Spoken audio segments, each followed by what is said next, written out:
I'm going to critique this property, so if you decide to buy, design, build a property yourself, you won't make the same mistakes. I'm Arvin Haddad. I'm the How to Buy a Mansion guy. Let's watch this one together. What's up, everybody? It's Enes here. Welcome to another episode. This week we're in Hidden Hills, California, and about to tour this incredible home right behind me.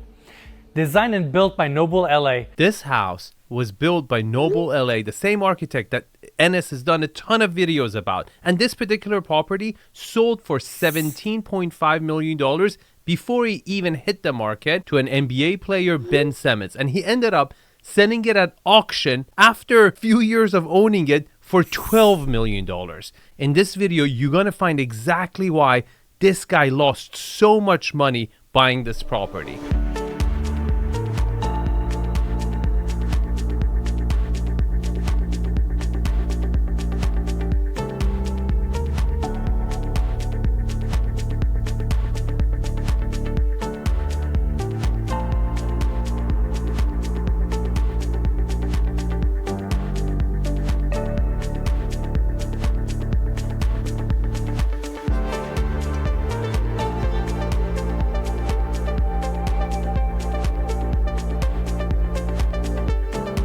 Okay, let's stop it right there. Let's look at how the property sits on the lot. I think it tries to utilize the lot in the best way it could. It's at the end of a long private driveway, at the end of a cul-de-sac, and it just opens up on the corner of the lot, and they've designated the front yard, right, the front area, the motor court, at the widest corner. And then it gets squished towards the end to one side where they've kind of wrapped the property around it to create a little backyard. Now, let's talk about the house itself.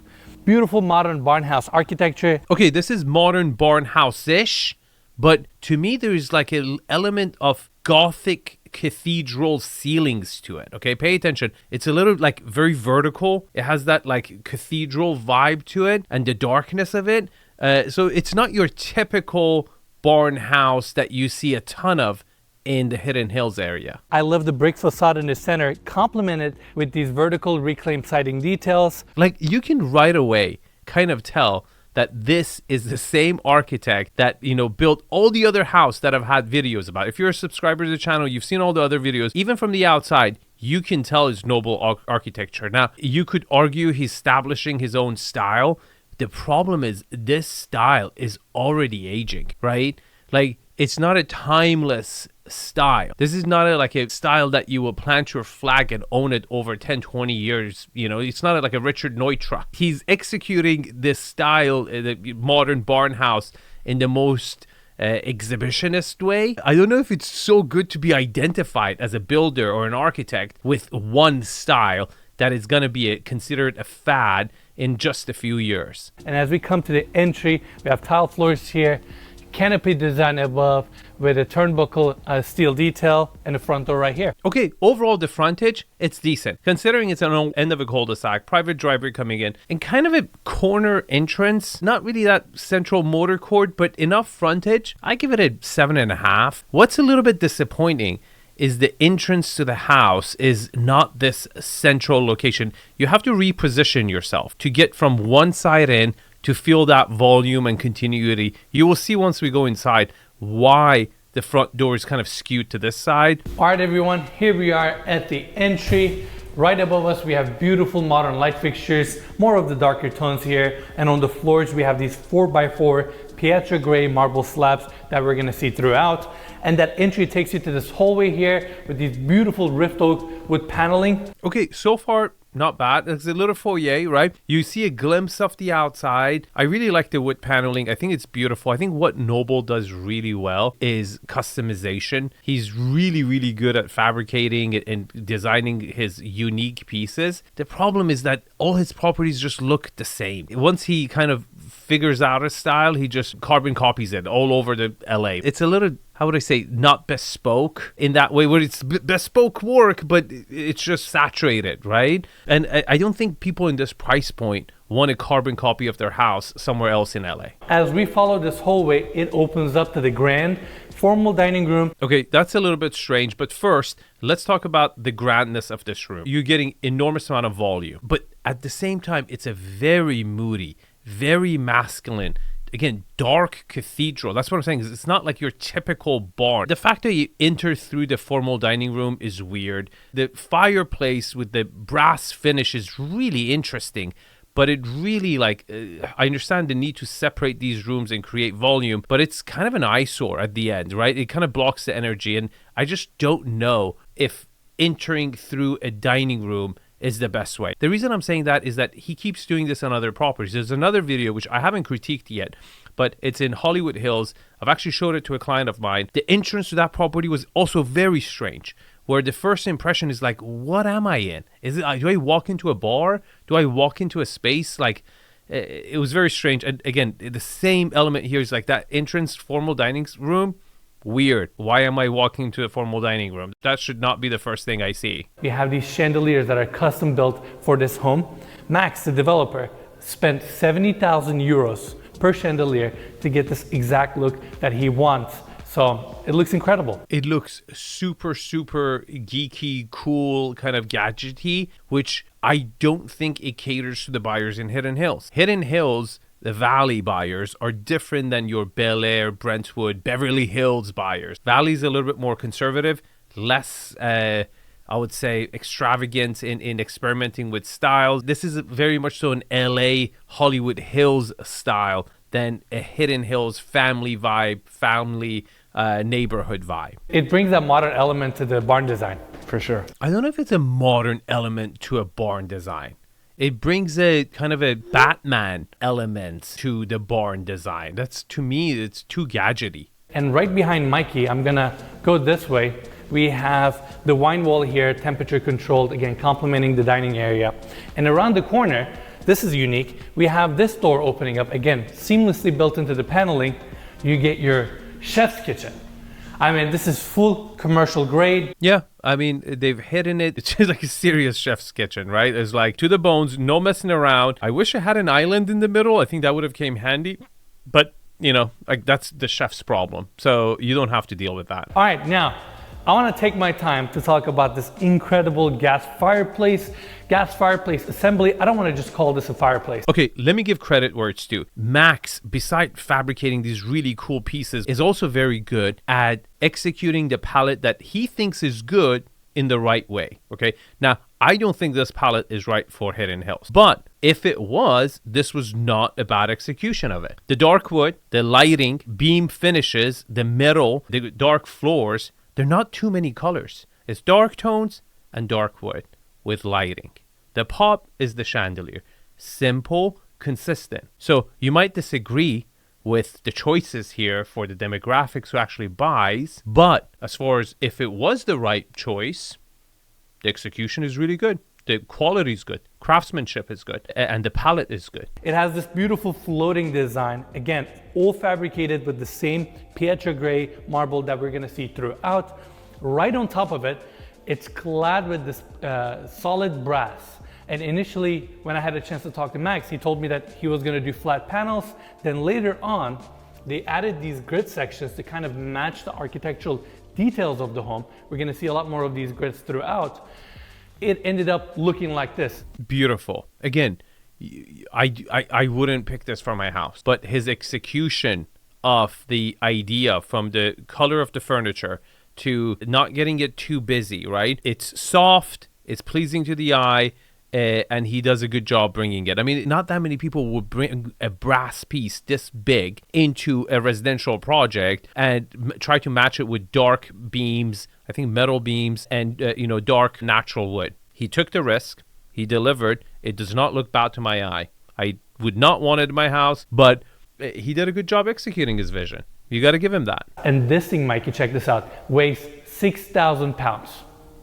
I really can't even quantify that in my head. That's a Tesla Model X. It's a lot. I guess that's more than like a Ford F-150, pretty much. Pretty it's much. Like, yeah. Hanging on your ceiling, not a big deal. It's not really hanging. Like, Enes, you said it's floating. It's really not floating. There's two bases underneath. You can kind of see the shadow.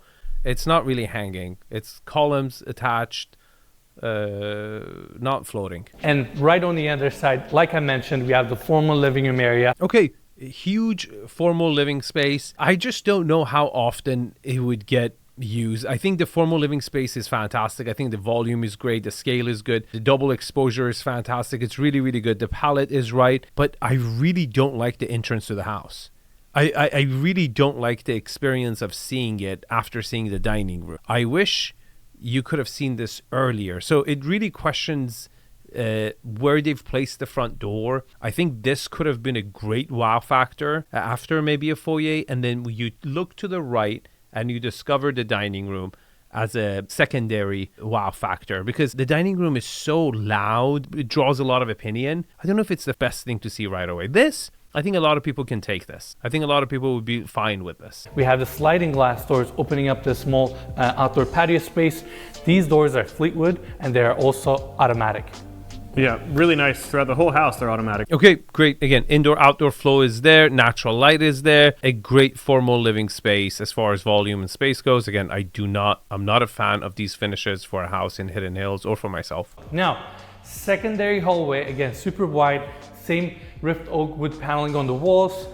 Another seamless door opens up to a powder room for this level. Super sleek. I love the darker tones here. Again, a continuation of his design. You see this design in other properties that I've critiqued and other ones that I haven't critiqued. He does the same exact look, same exact finishes. Like he's bought bulk and he's just, got a discount on it and source material and executing at a discount. It works good for $4 to $5 million projects, but when you're selling bespoke properties, the buyer pool, they do not like having an identical home to their home that they're paying $20 million for. And on this side, they came up with this curved wood wall that gives texture and warmth to the space with LED lighting. Looks gorgeous. I don't even know how they built this wall, honestly, and how they managed to, get all these veneers right. Again, cool design, very creative. Haven't seen it done by anyone else but Max, but I've seen it on his other projects. We're back at the hallway, and on our right-hand side, we have these floor-to-ceiling windows looking towards our amazing backyard. But now, Mikey, let's bring the attention right here. So this looks like a beautiful marble wall, but as you guys can see, book match, by the way, and as you guys can see, we have a seam right in the center because this opens up to your screening room.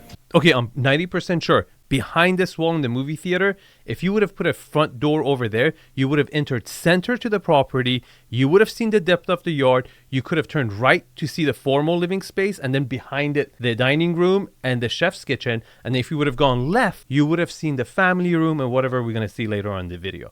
But Max decided to put the movie theater here. Give an off-center entrance to the property to go through the dining room and the formal living room. To me, that was a mistake. Now, he would argue, Arvin, I don't know what you're talking about. I sold the freaking property $17.5 million before it even hit the market. I would argue you got lucky, Max, because the property came back on the market at a very good time when property prices increased during that time, and it went to auction and it sold at $12 million. Meaning the first owner lost a ton of money, a lot of money, buying this property in an up market. Now, this is one of my favorite spaces in this house, located right in the heart of the home. No windows, so you get the full movie theater screening room effect. We got the comfortable seating, 2 tiers. Okay, beautiful execution of a movie theater. I love movie theaters that don't look like an AMC movie theater. I don't like when they try to replicate a real serious movie theater. There's a time and a place for it, maybe in a crazy estate. But a house of this caliber, I think a screening room where it's an extension of your formal living space or family room is way more appropriate. This mood, by the way, it's a continuation of color palettes and finishes that you saw in the interior, works beautifully for a movie theater, but he just decided to use it for the entire house. And to complement the movie theater, of course, we have some open shelving here, built out of these steel panels. Okay, the candy, come on, you gotta have the candy in there. Without it, it looks so ugly. Now, let's open these doors back up and go back to the main hallway. Max designed this beautiful glass door clad with wood grit, and it nicely pockets into the wall right here. Looks great. Now, let's check out this spacious family room, which is on the left-hand side. Beautiful furnishings. First impression, it looks more like a formal living space. I don't know. It's not quite a family place. Do you see what I'm saying? Like, who was the first buyer who bought it? A bachelor? Right? A basketball player, a fun guy who wants to have fun. It does not scream the typical buyer for Hidden Hills, which is a little bit more conservative, more family. I don't know. It's too hip. It's too bachelor. And I think that is one of the main reasons that this property ended up at auction after the first person bought it, because the perfect buyer found the property for the developer and purchased full price. If he had waited for the property to come on the market and been patient, he could have waited, watched the prices drop lower and lower and lower and lower, and bought it at a way, way better price. Also, all the furniture in here, in this whole house is custom, right? Yes, this is not staging by any means. Yeah. Max basically curated every single piece here, all the way to decorations, everything you guys see. Now, let's talk about that. Like, with all the effort and trouble that Max goes through, he has way better margins than anyone else. Because I believe from other interviews he's done, he fabricates and makes all the stuff overseas and he brings it in. And he probably does the final assembly here to maybe pay the least amount of tariffs and taxes. On projects of this scale, source management, where do you get, at what price you get? And he's obviously buying a lot of stuff in bulk because all his houses look the same. We have the staircase here going up to the second floor. Beautiful modern design. We have a steel frame that is exposed on the bottom, as you guys can see. Also, one more thing. So many details. Zen garden at the bottom of your staircase. I love when they put trees, plants indoors like this. Me too. Again, see, he gets certain things right. How many houses have I critiqued where they lacked indoor plants? A ton. So many. And it's such an easy thing. If you have this angle, and to some degree, Max does have this, where he kind of thinks about the internal experience, right? Now, his avatar of a buyer, I personally believe it's just always himself, right? Like, he's kind of designing for a bachelor, by a bachelor. A lot of developers are male, and they kind of design for their alter ego. As to Artie, he really takes himself out of the equation and really only concentrates for his typical buyer as a billionaire. And he really tries to envision what they would like and completely puts his ego aside and his personal taste aside. And then he creates magical properties for his clients. Now, in this case, I really do think Max really does think about the user experience, because he gets a lot of things right. He gets, a lot of the palettes right, the fabrications right, the details right, the moments right, the volumes right. I'm always harsh on his projects, but I really do respect them, because there are actually very, very few developers that put so much effort into their projects, and we just happen to have different tastes. But nevertheless, I respect him fully for his dedication to his craft. All right behind us, we have this amazing, sleek, bespoke kitchen. Like, to me, this kitchen sucks, okay? This is, like, I cannot imagine going to this kitchen on vacation or any setting. To me, it looks like a bar. There needs to be a distinction between a bar and a kitchen. And when you frame it with brass, again, beautiful brass, beautiful palette, simple, it's just not for me.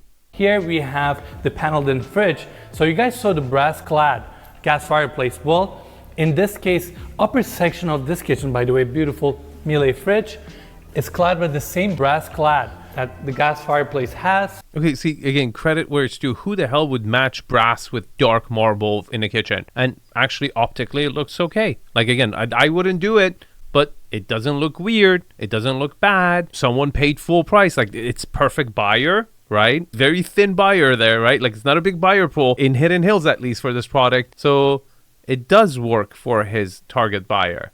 It's just, it's a very niche buyer. Now, let's talk about this piece right here. So this brand is called PITT, P-I-T-T. Okay. And they're basically built-in gas burners. So you get your knobs, you recess it into your cabinetry, you put your gas burners, in this case we have 4 of them. And to complement the sleek look, of course, you blend in your pop-up vent with a cover plate. Did you guys notice that? That's not book matched. Am I crazy?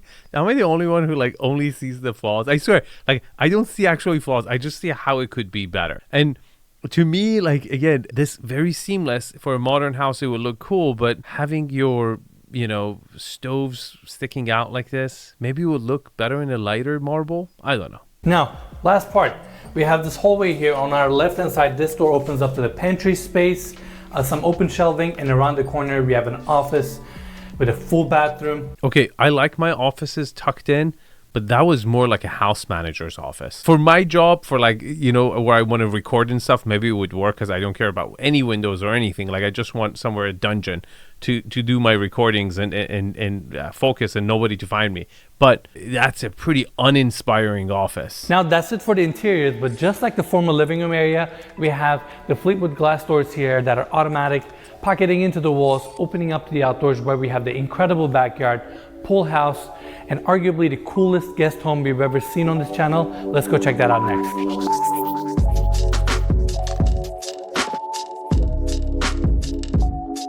Can you spot the flaw?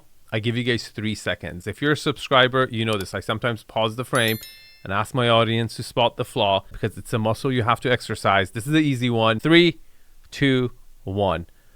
Over the ground swimming pools, to me, they look like a fountain. They are a hazard, hitting your knees, getting in and out of them, and it just optically looks unnatural. I think one of the most beautiful elements of a swimming pool is the water and the ground meeting. And when you give it a step, you just made it like a pond, like a water feature. Beside the fact that I think it's just annoying getting in and out of it, I don't like it at all. Seating area right here, and to cozy up the space, we got a gas fireplace right here. Beautiful assembly. Same marble is also used here with the good texture design. And we have the steel wrapping pretty much around the entire fireplace. Looks great. Yeah, it's really nice. And this whole backyard just has a lot of really cool features, a lot of really cool designs. Let's check it out. This backyard is incredible. Okay, let's talk about privacy. Very private. End of cul-de-sac, right? Private driveway. You don't see any neighbors. A lot of tall trees separating from your neighbors. Very, very important. The backyard is also gives you a little bit of a compound vibe, which is really interesting. And I love all the olive trees that they've planted and given that vibe to it. Pretty damn good backyard. All right, let's go this way. So we have the pool house here on our left-hand side. Okay, this is a pretty massive swimming pool. I would say, 40% of the backyard? It's huge. And he's actually managed to have a decent amount of lawn next to it, right? And following the pool, we have the spa on the other side, complemented with the outdoor lounging areas. Again, beautiful trees on the back. Pay attention to how the house sits on the lot. That side yard he just showed you, huge backyard, big frontage. The house like comfortably sits on the lot. The lot utilization is fantastic, very generous. And that's what Hidden Hills is all about. It's about that privacy. It's about that like owning that land, right? You normally don't get that much views in Hidden Hills. It's all about the lot. It's all about the land. It's all about privacy. Considering a ton of celebrities live in Hidden Hills, this is good. This really checkmarks that department. And while we're at it, we have the house right in front of us. Beautiful exterior facade. We have brick finish as well as these vertical siding details. Do you see what I'm saying? If that movie theater wasn't there, this would have been, the whole way that you would enter and you had the choice of making a left or making a right. That would have been so much better because you had the wow factor, depth of the lawn, the swimming pool, and the pool house behind it. And then you would have had a wow factor to your right with the formal living space, secondary wow factor, the dining room, and the family room you still would have had that separation between the two. Second floor balcony on the right hand side, walls of glass, again opening up to this incredible backyard. And there are actually 2 more details I would like to talk about here. Is this weird roof? Like, do you see what I'm saying? Like, architecturally, what the hell is this? Like, there's a lot going on. Like, roofs don't lie, okay? Like, roof lines don't lie. You can tell a lot what's happening architecturally with the property from the roof lines. Like, there's a lot of weird things going on with this roof. And let's just say the architectural style was an afterthought. How it's going to end up was an afterthought. It was more focused on like, okay, we're going to clad it with wood planks over here and brick over here, and it would just mesh it in, right? Like this structure, they have nothing to do with each other. There's just like 4 different structures attached to each other.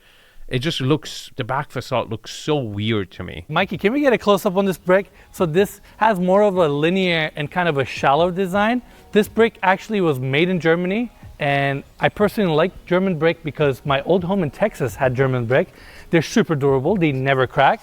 So I kind of wanted to point that out as well. Yeah, I guess all I wanted to say is, Logan Paul, if you're out there watching this, maybe it's time to upgrade to this one. He should. It's way better than Logan's home. I was going to say, okay, I don't know what his house looks like, but I assume this is nice. His house is pretty nice, don't get me wrong. Okay, this is a really interesting thing they're talking about because that Logan Paul house really defined his style. When I met Max, I actually interviewed to get that listing in Encino when he finished the house before Logan Paul bought it, and I didn't get that listing. Full disclosure, Max was a gentleman. he hired me, no grudges. He gave it to someone else and they've sold it. That experience, that success reconfirmed his decisions with that house. That was a win for him. And it's funny to see the progression of a developer through the projects, right? Like he builds that, sells it to a celebrity. Logan Paul is like, oh, I found something. And it kind of defines his style because that house was not bespoke. I don't think he had the fabrication labs that he has today. He was not doing this caliber of work back then, right? But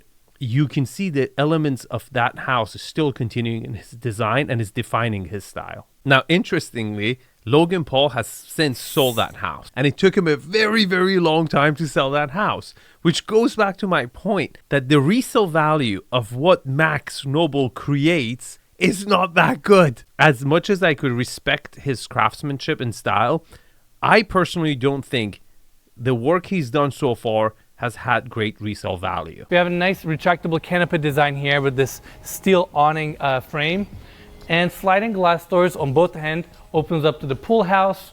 It kind of mimics the interior architecture in the family room or the living room area.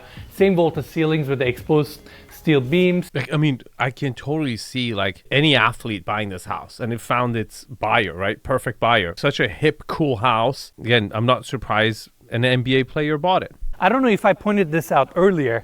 That's formal living room right there. Again, sliding glass doors, automatic sliding glass doors opening up. We have the kitchen right here, again, opening up to the backyard. Going this way, you get a bit of a covered outdoor seating space right below the second floor balcony. See, again, user experience, very cute nook. Place for the parents to hang out under the shade, watching the kids jump in the pool and be silly. He thinks about these moments and he does a good job. Mikey, let's do a quick pan to this side. We have more outdoor space, beautiful olive trees, super private, super lush. Okay, I was expecting a way nicer table than this. You should have done a long custom wood dining table here, maybe market light, some sort of a light hanging in from the freaking olive trees. This should have been way, way nicer. Now, we have this door opening up to a connected but yet, I guess, detached media room. So this room is really cool. We have these massive pivot doors opening up from the driveway. TV setup. Are you serious? You had the room to create a movie theater and not block your entrance to the property, and you chose to have this instead? You could have had an amazing movie theater over here. Huge mistake. I think I would have 100% consulted if I was consulting on this. Link is in the description. I would have suggested do not mess up your front entrance. That front entrance was weak. For a house of this caliber, private driveway frontage, you come in, I need a big door. Give me the wow factor. Impress me. That was very weird to enter through the dining room. Follow this walkway. We have the driveway right here. And on our right-hand side, we have the detached guest home. Now, this guest home is incredible. I'm really going to take my time because it's so worth it. So now we have the entry here. We have a dining table on the right. That was weird. Wait a minute. What was it? You enter through the kitchen? You see what I'm saying? He gets his entrances like weird. Like he does not care about the entrance. What the hell did I just enter to? Like he makes his sacrifice there, which I don't like. And as we go through this door, we can see arguably the most impressive guest house we've ever toured on this channel. This is a guest room, NS. This is not a house. There is no living room over here. I mean, this is a bedroom, and it was a if you want to call that a kitchen, it was like a foyer that had a kitchenette in it. It's just so impressive. The space is so cozy. We got this custom bed right here. It's the vibes, you know? It's the vibes. It's everything. These vaulted ceilings with the exposed beams, the same subtle LED lighting, and this back wall. Okay, again, the aesthetics, he continued from the interior. He executed his vision very, very well. If someone likes this style, they will love it. But how is this an amazing guest house? This is a guest room. I was expecting something way crazier than that. And I guess we can show a quick peek. It has its own pool. So you get two pools with this house. Why? Like one is kosher, the other one is not kosher? Like, what are you talking? Why do you need two swimming pools? It's so funny because like two single guys, okay, are like reviewing a house from the vision of like what's cool to them, and they can't afford it, and they haven't shown houses like this to customers and got feedback from them, and they're reinforcing this thing that this is cool or something you should do or you should buy when it's okay. Like, but to frame it as the coolest guest house, it's not. Like, to me, this is just like a 1-bedroom cottage. Like, not even cottage, because you didn't even have a living room. So yeah, it just, I don't like I don't like framing everything, everything putting a positive spin on everything. I would keep the swimming pool. I don't think they made a mistake by doing it, but using that as an anchor to say this is the coolest freaking guest house in the world, I disagree. You also get an incredible bathroom, which starts right here. And this one, we have more of the lighter tones. Wow. Max, white marble, like, what happened? Did they like send you the wrong order? It's like, I've never seen white marble in his project. It's a nice white marble. I like this little piece. It has these like white little things in it. It's cool. Dude, I'm telling you, the guy has taste. The guy definitely has a palette. He has a taste. He could design. He would be a great designer, again, for his target audience. And your walk-in shower here, again, more of the lighter tones. I think it was a sample marble, because that's a small piece. It's not book matched. In the land of book match, this is not book matched. And I think that's it for the first floor and the backyard and the guest home.